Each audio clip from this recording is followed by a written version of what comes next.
আইয়ুহাল্লাযীনা আমানু হে ঈমানদারগণ ইন তানসুরুল্লাহা ইয়ানসুরকুম ওয়া ইউসাব্বিত আকদামাকুম। ইন তানসুরুল্লাহ, যদি তোমরা আল্লাহর সাহায্য করো। আচ্ছা বলেন তো, আল্লাহর কি কোনো সাহায্যের দরকার আছে? আল্লাহর কি সাহায্যের মুখাপেক্ষি? আল্লাহ কি দুর্বল, অক্ষম?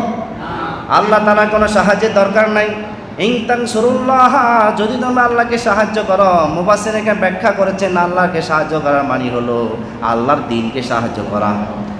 দ্বীনকে প্র্যাকটিস করে সাহায্য করবেন, দ্বীনে দাওয়াত দিয়ে সাহায্য করবেন, তাওহীদের সমাজ কায়েম করে সাহায্য করবেন, দ্বীন ইসলাম শরিয়া ইসলামী রাষ্ট্র প্রতিষ্ঠা করে আল্লাহর দ্বীনকে সাহায্য করবেন। আল্লাহ তাআলা আপনাকেও সাহায্য করবে। সুবহানাল্লাহ। ইন তানসুরুল্লাহা ইয়ানসুরকুম ওয়া ইউসাব্বিত আকদামাকুম, এবং আল্লাহ তাআলা বললেন তোমাদের কদম সমূহকে আমি দৃঢ় মজবুত করে দেব। এখান থেকে গুরুত্বপূর্ণ একটা বিষয় হলো ইসলাম ছাড়া অন্য কোনো কাজে, ইসলাম অ্যান্টি এমন কাজে কাউকে আপনি সাহায্য করতে পারবেন না। কোরআন কারীমে আল্লাহ তাআলা বললেন তাআওয়ানু আলাল বিররি ওয়াত তাকওয়া ওয়ালা তাআওয়ানু আলাল ইসমি ওয়াল উদওয়ান। আল্লাহ সুবহানাহু ওয়া তাআলা বললেন তাআওয়ানু আলাল বিররি ওয়াত তাকওয়া, তোমরা কল্যাণ এবং তাকওয়ার ক্ষেত্রে পরস্পর সহযোগী হও, সাহায্য করো।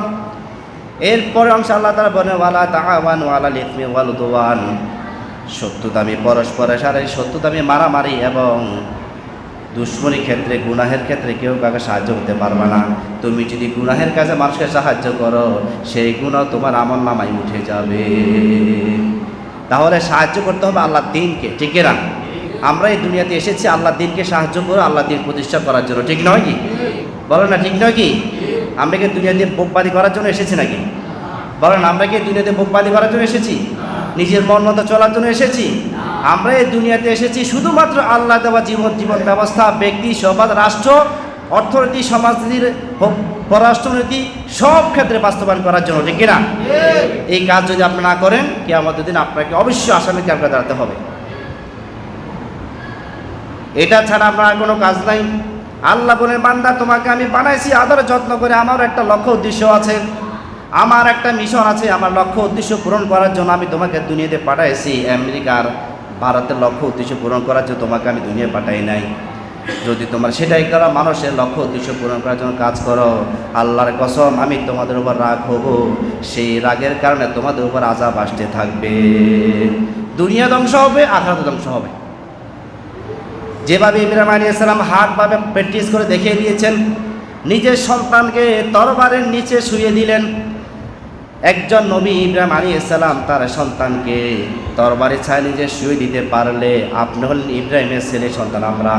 আমরা কার সন্তান? বলেন, আমরা কার সন্তান? একটু জোরে বলেন, আমরা কার সন্তান?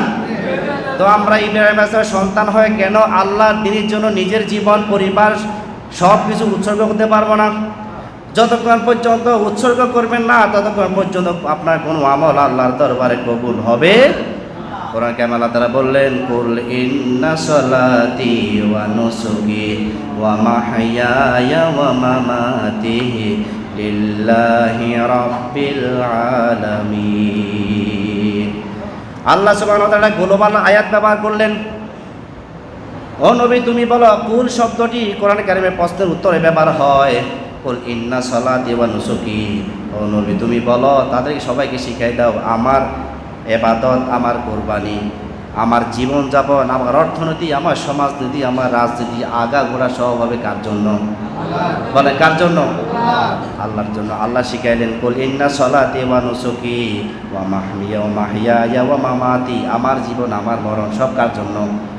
হ্যাঁ, এবার একটু বুঝেন, আল্লাহ ছাড়া, আল্লাহর দ্বীন বিজয় করা ছাড়া, মানুষের উদ্দেশ্য পূরণ করার জন্য যদি আপনি জান দেন, তাহলে এটা হবে শিরক।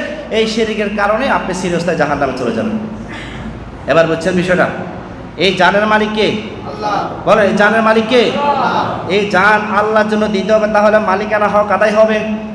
যিনি জানের মালিক তাকে যদি, তার জন্য যদি জান ওয়াকফ না করেন, তাহলে আপনি হক আদায় করলেন না, শিরক করলেন। শিরক করার কারণে আপনি চিরস্থায়ী জাহান্নামে চলে যাবেন।